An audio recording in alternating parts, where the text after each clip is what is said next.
नमस्कार विद्यार्थी मित्रांनो, ऑनलाईन गुरुजी या चॅनलमध्ये सर्व विद्यार्थ्यांचं पुनश्च एकदा स्वागत आहे। आजच्या या व्हिडिओमध्ये आपण शिवपूर्वकालीन भारत हा 7व्या वर्गातील पाठ बघणार आहोत। बघा, या अगोदरच्या पहिल्या पाठामध्ये तुम्ही जो पहिला व्हिडिओ तुम्हाला टाकण्यात आलेला होता त्याची लिंक सुद्धा तो डिस्क्रिप्शन मध्ये देण्यात आलेली आहे। पहिल्या पाठाची सुद्धा माहिती तिथून तुम्ही घेऊ शकता। हा जो दुसरा पाठ आहे, या दुसऱ्या पाठामध्ये आपण शिवपूर्वकालीन भारत बघणार आहोत। शिवपूर्वकालीन, यामध्ये शिवपूर्वकालीन याचा अर्थ असा होतो शिवाजी महाराजांच्या सत्तेत येण्याच्या किंवा शिवाजी महाराजांच्या जन्माच्या पूर्वी त्याची स्थिती कशी होती। आपल्याला माहितीच आहे की हा 7व्या वर्गाचा जो तुम्हाला इतिहास देण्यात आलेला आहे त्या संपूर्ण इतिहासामध्ये शिवाजी महाराज जे आहेत, शिवाजी महाराजांच्या जीवनाबद्दल माहिती दिलेली आहे। त्यांनी स्वराज्याची स्थापना कशी केली, त्यानंतर त्यांनी आपला स्वराज्य कसं विस्तारित करीत नेलं, आणि एवढंच नव्हे, समोर त्यांच्या मृत्यू पश्चात सुद्धा मराठ्यांनी आपल्या सत्तेचा विस्तार कशा पद्धतीने केला, हे सर्व वेगवेगळ्या पाठांमध्ये तुम्हाला दिसून येते।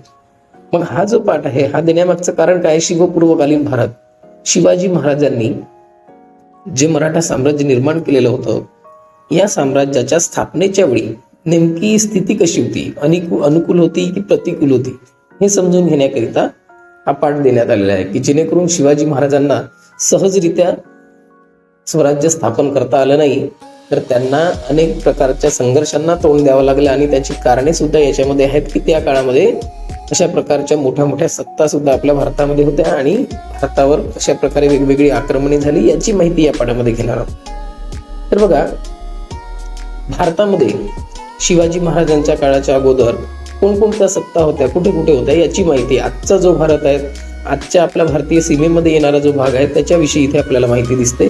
8व्या शतकातील पाल हे बंगालमधील एक प्रसिद्ध राजघराणे होते। बघा, भारताच्या वेगवेगळ्या भागांची नावे इथे येताना तुम्हाला दिसतील। यातील बंगाल जो आहे आजचा, त्या बंगालमध्ये पाल घराणे, राजघराणं जे म्हटलं आहे ते अस्तित्वात होतं। मध्य भारतामध्ये गुर्जर प्रतिहार सत्तेने आंध्र, कलिंग, विदर्भ, पश्चिम कोटवाड, कनौज, गुजरात पर्यंत सत्तेचा विस्तार केला। म्हणजेच त्या काळामध्ये अनेक प्रकारच्या सत्ता अस्तित्वात होत्या, त्यांची नावे इथे दिलेली आहेत की कोणकोणत्या भागामध्ये अस्तित्वात होत्या, ज्यामध्ये पाल हे बंगालमधील प्रसिद्ध घराणं आणि मध्य भारतामध्ये गुर्जर प्रतिहार ही सत्ता अतिशय प्रसिद्ध असलेली होती। उत्तर भारतातील राजपूत घराण्यांमध्ये, भारताचा उत्तर भाग जर बघितला आपण तर त्या उत्तर भागामध्ये राजपूत घराणे होते। मग राजपूतांमध्ये सुद्धा काही घराणी होती, गाढवाल घराणे, परमार घराणे ही त्यातील महत्वाची घराणे होती।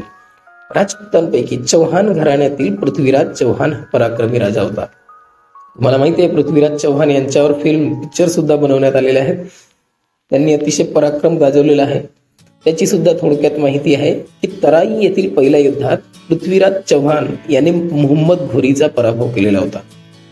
मोहम्मद घोरी अतिशय त्या काळामधला बलशाली असा राजा होता की ज्याच्याकडे खूप मोठं सैन्य आणि अनेक गोष्टी असताना पृथ्वीराज चौहानने आपलं राज्य वाचवण्याकरिता, आपला प्रदेश वाचवण्याकरिता पराक्रम गाजवलेला होता। आणि त्या पराक्रमाच्या कथा सुद्धा, जसं आपण शिवाजी महाराजांबद्दल माहिती घेतो तसंच त्या भागामध्ये पृथ्वीराज चौहानांबद्दल माहिती घेतली जाते, त्यांचा इतिहास अभ्यासला जातो।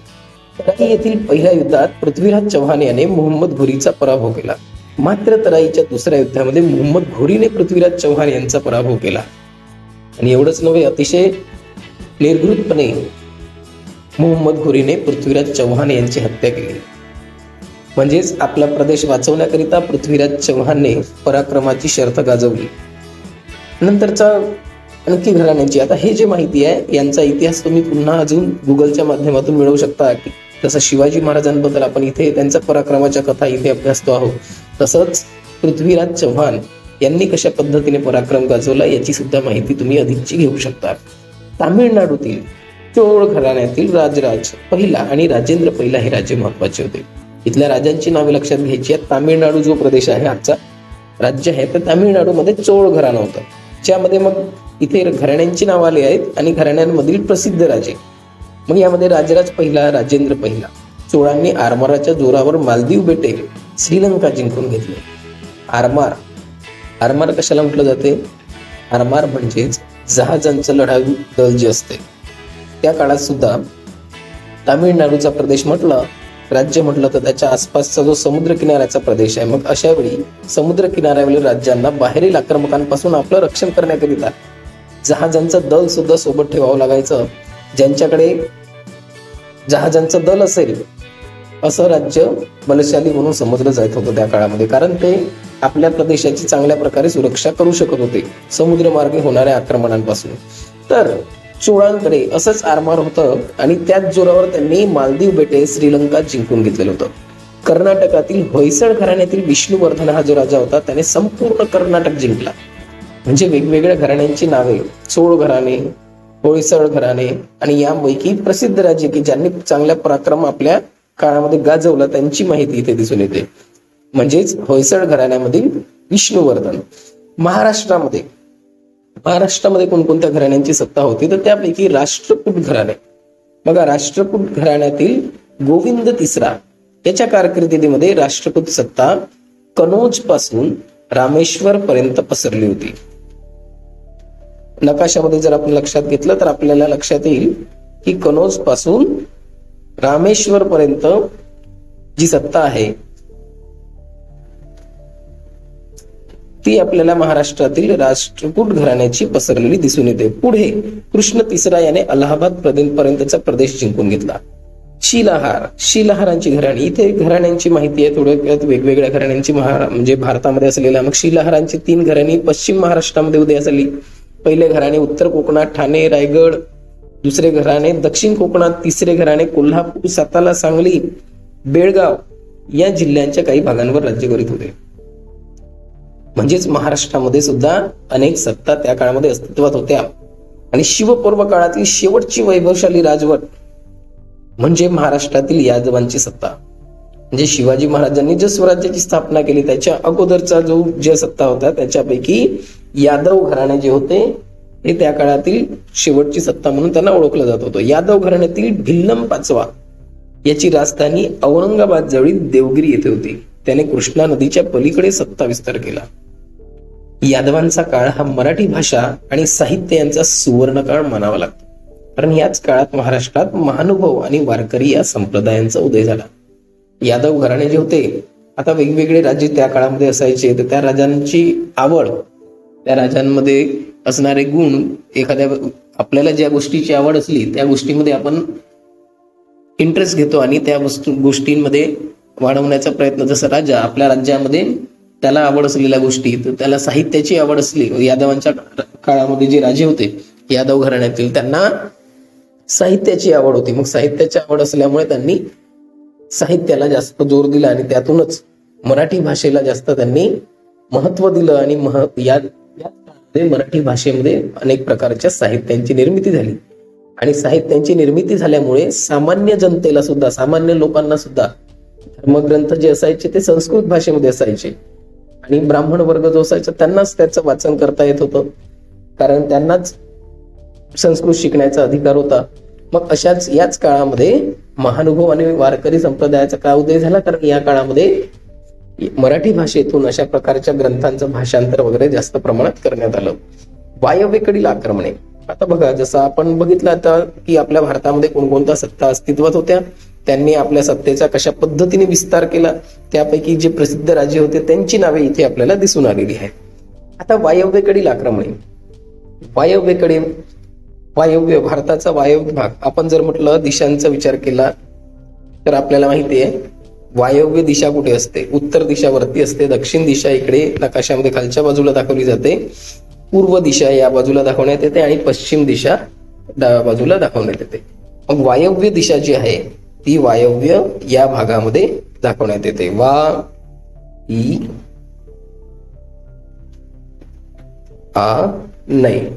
नैऋत्य इकडे. यापैकी वायव्य भाग आपला भारताच्या नकाशाचा विचार केला असता या वायव्य दिशेला आपल्या भारतामध्ये वेगवेगळ्या प्रकारची आक्रमणे या वायव्य दिशेपासून झाली. आता वायव्येकडूनच का झाली?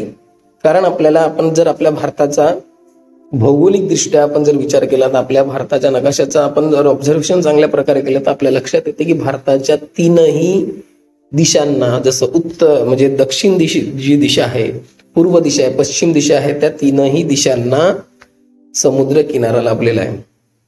आहे की नाही. बंगालचा उपसागर आणि हिंदी महासागर, समुद्रमार्गे आक्रमण करण्याकरिता जहाजमार्गे आक्रमण करणाऱ्यांना वरील सैन्यांशी लढताना अडचण व्हायची कमी जास्त प्रमाणात. त्यामुळे तो एक प्रकारे सुरक्षा भिंतच म्हणता येईल त्याला, एक प्रकारे नैसर्गिक तयार झालेली सुरक्षा. ठीक आहे. अशाच पद्धतीने उत्तर दिशेला जर आपण बघितलं तर उत्तर दिशेला दुर्गम असे जंगल किंवा हिमालयाच्या पर्वतरांगा आहेत की ज्या पाराकडून जाणे कठीण आहे. मग त्यामुळे वायव्य दिशेकडूनच आक्रमण का झाली, कारण वायव्य दिशेकडून भारतामध्ये जमिनी मार्गे प्रवेश करण्याकरिता काही मार्ग आहेत, म्हणजे त्या भागातून भारतामध्ये प्रवेश करता येत होता. त्यामुळे जास्तीत जास्त आक्रमण भारतामध्ये त्या वायव्येकडून झालेली आहे. मग यामध्ये महाराष्ट्रात कोणकोणत्या सत्ता होत्या याची माहिती आपण घेतली की महाराष्ट्रात राष्ट्रकुटी, यादव अशा स्थानिक घराण्यांची सत्ता असली तरी उत्तरेत मात्र वायव्येकडून आलेल्या आक्रमकांनी तेथील स्थानिक सत्तांना जिंकून आपला अंमल बसवला. कारण त्या सत्ता वायव्येकडून आल्या आणि वायव्येकडून जे जे प्रदेश त्यांच्या आल्यानंतर रस्त्यामध्ये आले त्याच भागामध्ये त्यांनी आपल्या सत्तांचा अंमल बसवला आणि त्यांच्यापैकी काही नावं दिलेली आहेत. दरम्यानच्या काळामध्ये मध्य पूर्वेत अरब सत्तेचा उदय झाला होता. साम्राज्याचा विस्तार करण्यासाठी अरब सत्ताधीश भारताकडे वळले. 8व्या शतकामध्ये मोहम्मद बिन कासिम या अरब सेनानीने सिंध प्रांतावर स्वारी केली. बघा, अरब सत्ताधीश जे होते त्या अरब सत्ताधीशांना आपल्या सत्तेचा विस्तार करण्याचा एक प्रकारे ओढ लागलेली होती आणि त्यामुळे ते एक एक प्रदेश जिंकत लूटपाट करत समोरच्या भागाकडे वळत चाललेले होते आणि त्यांनी आपला मोर्चा भारताकडे सुद्धा वळवला. का वळवला याची सुद्धा आपण थोडक्यात समोर माहिती घेणारच आहोत. तर यापैकी एक नाव आलेलं आहे मोहम्मद बिन कासिम. हा जो अरब सेनानी होता याने सिंध प्रांतावर स्वारी केली.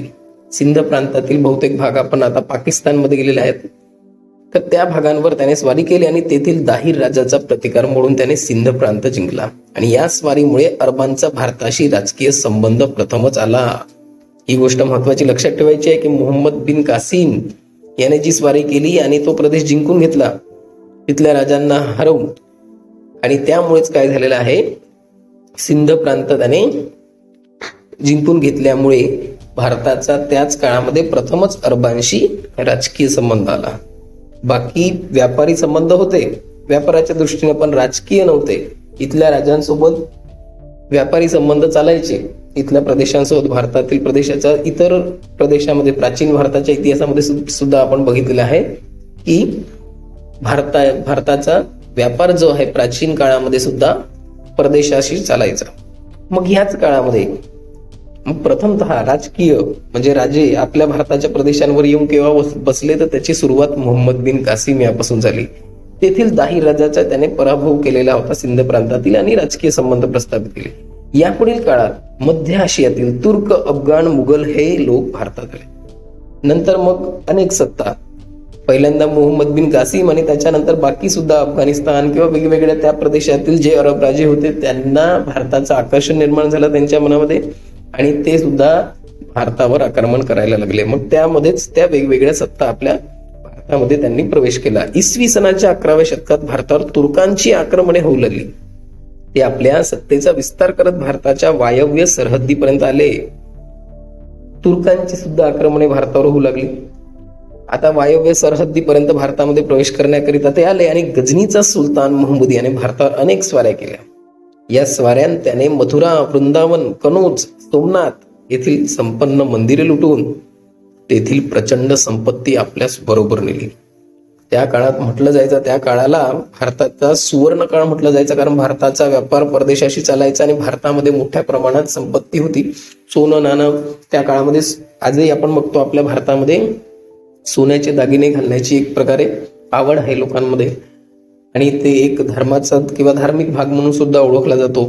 मग यामध्ये याच गोष्टीचं आकर्षण या अरब राजांना होतं आणि त्यामुळे ते भारतामध्ये आक्रमण करण्यास आले. मंदिरामध्ये जो मोठ्या प्रमाणात सोने वगैरे हिरे जवाहिरात असायचे ते सगळे लुटून ते आपल्या देशामध्ये गेले. त्यापैकीच गजनीचा सुलतान नाव आलेला आहे महमूद. मग त्याने स्वाऱ्या करताना, आक्रमण करताना कोणकोणती मंदिरे, मथुरा, वृंदावन, कनौज, सोमनाथ ही संपन्न अशी मंदिरे होती. म्हणजे या मंदिरांमध्ये खूप मोठ्या प्रमाणावर सोन्याचे दागिने देवांवर चढवलेले असायचे. मग ते पूर्ण लुटून ती संपत्ती तो आपल्यासोबत आपल्या देशामध्ये घेऊन गेला. बख्तियार खलजी याने जगप्रसिद्ध नालंदा विद्यापीठातील समृद्ध ग्रंथालयात जाऊन टाकलं. बघा, यामध्ये अजून एक नाव आलेलं आहे, बख्तियार खलजी. म्हणजेच ते आपल्या धर्माच्या विषयी एवढे कट्टर होते की इतर धर्मियांच्या बद्दल त्यांच्या मनामध्ये असंतोष किंवा राग निर्माण झालेला होता आणि ते इतर धर्मांवरच्या मंदिरांचं नुकसान करणे, सोबत ग्रंथालय सुद्धा मोठं नालंदा विद्यापीठ जगप्रसिद्ध असं विद्यापीठ होतं. तिथे परदेशातून सुद्धा प्राचीन काळामध्ये विद्यार्थी शिक्षण घेण्यासाठी येत आणि खूप मोठं ग्रंथालय होतं. ते ग्रंथालय सुद्धा बख्तियार खलजीने जाळून टाकलं. उत्तरेतील सुलतानशाही. आता बघा की उत्तरेमध्ये आपण बघितलं की कशा पद्धतीने ते सुरुवात झाली, वायव्येकडून आक्रमण होऊन. मग ही सुरुवात कुणी केली, कोणापासून झाली? मोहम्मद बिन कासिम पासून झाली.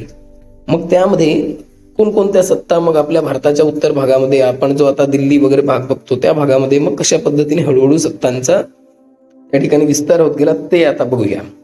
इसवी सन 1175 आणि 1178 मध्ये अफगाणिस्तानामधील घूर येथील सुलतान मोहम्मद घोरी याने भारतावर आक्रमण केलं. भारतातील जिंकून घेतलेल्या प्रदेशाचा कारभार पाहण्यासाठी त्याने कुतुबुद्दीन ऐबक याची नेमणूक केली. म्हणजे राजा आपल्या सैनिकांसोबत आक्रमण करायसाठी यायचा, मग त्याच्यानंतर आपल्या देशामध्ये परत जायचा. तेव्हा ते राजे काय करायचे, आपल्या जो प्रदेश जिंकलेला आहे तो आपल्या एखाद्या सरदाराला त्याची व्यवस्था लावण्याकरिता त्याला सोडून निघून जायचे. हा मोहम्मद घोरीने सुद्धा हे केलं. आपण याच्या पहिले बघितलेलं आहे की मोहम्मद घोरीने पृथ्वीराज चव्हाण सोबत युद्ध केलेलं होतं. आणि पुढे 1206 मध्ये मोहम्मद घोरीच्या मृत्यूनंतर ऐबकाने आपल्या प्रभुत्वाखाली भारतातील प्रदेशाचा कारभार स्वतंत्रपणे पाहण्यास सुरुवात केली. म्हणजे मोहम्मद घोरीने त्या सुलतानाला, कुतुबुद्दीन ऐबकाला तिथे ठेवलं त्या प्रदेशाचा कारभार बघण्याकरिता. परंतु मोहम्मद घोरीचा जेव्हा मृत्यू झाला इसवी सन 1206 मध्ये, त्याच्या मृत्यूनंतर ऐबक स्वतःच तिथला राजा बनला. आणि ऐबक हा मूळचा गुलाम होता. ते गुलाम कशाला म्हटलं जाते, त्या काळामध्ये गुलामीची प्रथा होती. म्हणजेच माणसांना विकत घेतलं जायचं, बोली लावून विकत घेतलं जायचं आणि त्या माणसांकडून जे ही काम आहे ते सगळं करून घेतलं जायचं. जे श्रीमंत लोक असायचे असे लोक अशा गुलामांना विकत घ्यायचे. मग यामध्येच कुतुबुद्दीन ऐबक जो होता हा सुद्धा एक गुलाम होता, जो मोहम्मद घोरीच्या दरबारामध्ये होता. मग त्याने समोर हळूहळू त्याने आपल्या सैन्यामध्ये चांगला पराक्रम दाखवून मोहम्मद घोरीचं मन जिंकून घेतलेलं होतं. आणि म्हणूनच मोहम्मद घोरीने कुतुबुद्दीन ऐबकाला तो प्रदेश पाहण्याकरिता दिला होता. पण नंतर त्याने मोहम्मद घोरीच्या मृत्यूनंतर त्या प्रदेशाचा राजाच स्वतःला घोषित केला आणि दिल्ली, ऐबक हा गुलाम असताना तो दिल्लीचा सत्ताधीश बनला. आजचे जे आपली दिल्ली आहे, आपल्या देशाची राजधानी, तिथूनच याच काळापासून त्या दिल्लीला महत्व प्राप्त झालं आणि तिथे राजधानी निर्माण झाली. आणि बघा 1210 मध्ये त्याचा सुद्धा मृत्यू झाला. कुतुबुद्दीन ऐबकानंतर मग थोडीशी माहिती अजून दिलेली आहे. कुतुबुद्दीन ऐबकाचा मृत्यू झाल्यानंतर मग काय झालं, तर त्याच्यानंतर सुद्धा अनेक इतर सुलतान जे होते त्यांनी पण भारतावर राज्य केले. अल्तमश, रजिया, बलबन, अल्लाउद्दीन खलजी, मोहम्मद तुगलक, फिरोज तुगलक, इब्राहिम लोदी, अनेक सुलतान या भारतावर राज्य करण्यास आले. इब्राहिम लोदी हा शेवटचा सुलतान होता. म्हणजेच त्यांच्यापैकी कुतुबुद्दीन ऐबकानंतर ही जे सुलतानशाही ज्याला म्हटलेलं आहे, सुलतान मोहम्मद घोरीने निर्माण केलेली किंवा तो प्रदेश जिंकून दिल्ली येथे स्थापन केलेली सत्ता, ती कुठपर्यंत चालली? इब्राहिम लोदी. इब्राहिम लोदी पर्यंत का चालली, त्याच्यानंतर कोणती सत्ता आली ते आपण समोर बघणार आहोत. इब्राहिम लोदी पर्यंत का चालली, कारण त्याच्यामध्ये स्वभाव दोष होते, त्यामुळे त्याने अनेक शत्रू निर्माण केले. स्वभाव दोष म्हणजे कोणाच्या स्वभावामध्ये दोष असतो, मुद्दामून कोणासोबत भांडणं करणे, मुद्दामून कोणाशी तरी वैर निर्माण करणे, तर ते असा एक स्वभाव दोष त्याच्यामध्ये असल्यामुळे त्याचे अनेक शत्रू निर्माण झाले. आपल्याला माहिती आहे की असा स्वभाव दोष असला तर शत्रू जास्त असतात. पंजाबचा सुभेदार दौलत खान लोदी याने काबूल येथील मुघल सत्ताधीश बाबर यास इब्राहिम लोदी विरुद्ध पाचारण केले. बघा, पंजाबचा सुभेदार जो होता दौलत खान लोदी, याचं इब्राहिम लोदीशी पटत नसेल तर याने काय केलं, दौलत खान लोदीने काबूलचा जो मुघल सत्ताधीश होता बाबर, याला इब्राहिम लोदीच्या विरुद्ध पाचारण केले, म्हणजे त्याला चितावलं की इब्राहिम लोदीवर आक्रमण करून दिल्लीची सत्ता काबीज कर. तर या लढाईमध्ये बाबराने इब्राहिम लोदीचा पराभव केला आणि त्याचबरोबर सुलतानशाहीचा शेवट झाला. नंतर आपण बघितलं की बाबराने सुलतानशाही नष्ट केली. तर त्या काळामध्ये कुतुबुद्दीन ऐबकानंतर जे मध्ये मध्ये आणखी राजे होऊन गेले, त्या काळामध्ये मग काही राज्य त्या काळामध्ये निर्माण झालेली होती, त्याची माहिती दिलेली आहे. पहिल्या राज्याचं नाव आहे विजयनगर राज्य. तर विजयनगर राज्याबद्दल आपण माहिती घेऊया. काय आहे, दिल्लीचा सुलतान मोहम्मद तुघलक याच्या कारकिर्दीत दिल्लीच्या मध्यवर्ती सत्तेविरुद्ध दक्षिणेत उठाव झाले. त्यातूनच विजयनगर व बहमणी ही दोन प्रबळ राज्ये उदयास आली. तुघलक हे जे नाव आहे, कधी कधी म्हणींमध्ये त्याचा उपयोग केला जातो, कधी कधी तुघलकशाही धोरण आहे, शासनाचं तुघलकशाही धोरण असं म्हटलं जाते. हा तुघलक जो होता, मोहम्मद तुघलक हा जो राजा होता, या राजामध्ये सुद्धा तसाच एक स्वभाव दोष होता. म्हणजेच तो सक्ती करायच्या प्रत्येक गोष्टीची प्रजेवर किंवा त्याच्या हाताखाली असलेल्या अधिकाऱ्यांवर किंवा त्याच्या हाताखाली असलेल्या सरदारांवर. तर त्यामुळे काय केलं, तिथल्या सरदारांनी उठाव केले मध्यवर्ती दिल्लीच्या सत्तेविरुद्ध. म्हणजे जो सत्तेवर मोहम्मद तुघलक बसलेला होता दिल्लीच्या सत्तेवर, त्याच्या विरुद्ध उठाव केले, आंदोलन केले आणि त्यातूनच विजयनगर आणि बहमनी ही दोन प्रबळ राज्य उदयास आली. म्हणजे नवीन आपले स्वतंत्र राज्य निर्माण केले. आम्हाला तुमचं पटत नाही, आम्ही वेगळं राज्य निर्माण करतो असं म्हणून त्यांनी राज्य निर्माण केले. त्यामध्ये नावं बघा आलेले आहेत. हरिहर व बुक्क हे दक्षिण भारतातील दोघे भाऊ दिल्लीच्या सुलतानशाहीच्या सेवेत सरदार म्हणून होते. हरिहर व बुक्क विजयनगरच्या राज्यामध्ये महत्वाचं नाव लक्षात घ्या, हरिहर व बुक्क यांनी विजयनगर राज्याची स्थापना केली. मुघल तुघलकाच्या म्हणजे मोहम्मद तुघलकाच्या काळामध्ये दक्षिणेत राजकीय अस्थिरतेचा त्यांनी फायदा घेतला आणि 1336 मध्ये विजयनगरचे राज्य स्थापन केले. आणि आजच्या कर्नाटकातील हंपी ही जी आहे त्या राज्याची राजधानी होती. हरिहर हा विजयनगरचा पहिला राजा होय. हरिहर आणि बुक्क या दोन भावांनी मिळून विजयनगर राज्य स्थापन केलं आणि हंपी येथे आपली राजधानी निर्माण केली. मग दोघांपैकी हरिहर हा जो होता भाऊ, तो त्या विजयनगरचा पहिला राजा होता. त्या हरिहरानंतर त्याचा भाऊ जो होता बुक्क, तो सत्तेवर आला आणि त्याने रामेश्वर पर्यंत आपल्या प्रदेशाचा विस्तार केला किंवा अधिपत्याखाली आणला. नंतर एक नाव आलेलं आहे कृष्णदेवराय. कृष्णदेवरायने इसवी सन 1509 मध्ये विजयनगरच्या गादीवर कृष्णदेवराय आला. म्हणजेच आपण आता थोड्या वेळा पहिलेच बघितलं की राज्यांची माहिती दिलेली आहे, पण राज्यांमधील जे प्रभावी राजे होते, पराक्रमी राजे होते, अशा राज्यांची अधिकची माहिती आपल्याला दिलेली असते. तर यामध्ये कृष्णदेवराय जो होता, याने सुद्धा जसं विजयनगरच्या गादीवर तो बसला, तसंच त्याने अनेक प्रदेश जिंकून घेतले. त्यामध्ये नाव आलेले आहेत विजयवाडा, राजमहेंद्री आणि ते प्रदेश आपल्या राज्याला जोडून घेतले.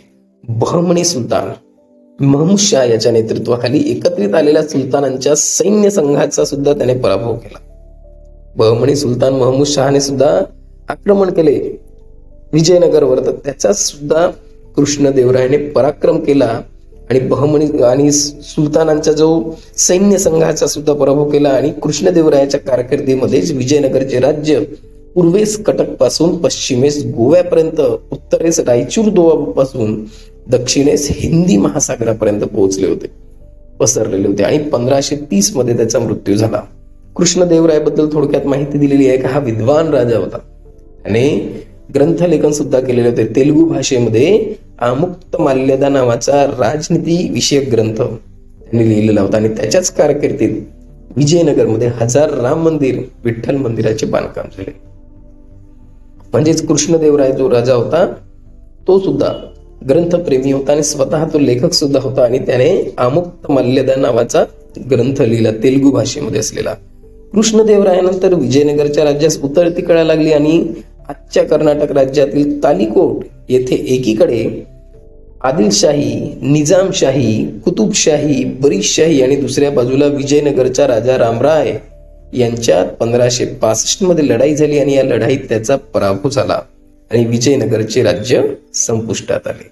म्हणजेच विजयनगरचा पहिला राजा होता हरिहर, ज्याने विजयनगर राज्य स्थापन केलं, आणि शेवटचा राजा होता राजा रामराय. आणि त्याच्या विरोधामध्ये कोणकोणत्या सत्ता आलेल्या होत्या? आदिलशाही, निजामशाही, कुतुबशाही आणि बरीदशाही. ठीक आहे, याच्याबद्दल सुद्धा शिवाजी महाराजांच्या काळातला इतिहास आपण अभ्यास करत असताना यांची नावं येणार आहेत, म्हणून ही लक्षात ठेवायची आहेत. आदिलशाही, निजामशाही, कुतुबशाही, बरीदशाही.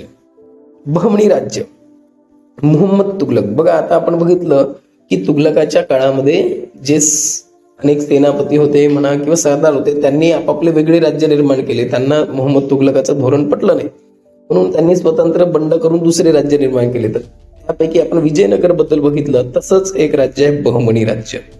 मुहम्मद तुगलकांचे वर्चस्व झुगारून देण्यासाठी दक्षिणेमध्ये सुद्धा सरदारांनी बंड केले आणि या सरदारांचा प्रमुख होता हसन गंग. याने दिल्लीच्या सुलतानाच्या सैन्याचा पराभव केला आणि 1347 मध्ये नवीन राज्य अस्तित्वात आणलं, ज्याचं नाव होतं बहमणी. हसन गंगू हा बहमणी राज्याचा पहिला सुलतान होता.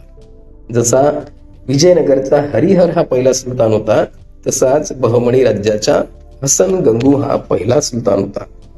त्याने कर्नाटक राज्यातील गुलबर्गा येथे आपली राजधानी स्थापन केली. महत्वाचे लक्षात ठेवायचे, यांच्यावर प्रश्न विचारले जातात. विजयनगरचा पहिला राजा कोणता, तर हरिहर. बहमणीचा पहिला राजा कोणता, तर हसन गंगू. विजयनगर राज्याची स्थापना कोणी केली, हरिहर आणि बुक्क यांनी केली. बहमणी राज्याची स्थापना कोणी केली, हसन गंगू यांनी केली. विजयनगर राज्य जे आहे त्याची राजधानी कोणती होती, हम्पी. बहमणी राज्याची राजधानी होती गुलबर्गा.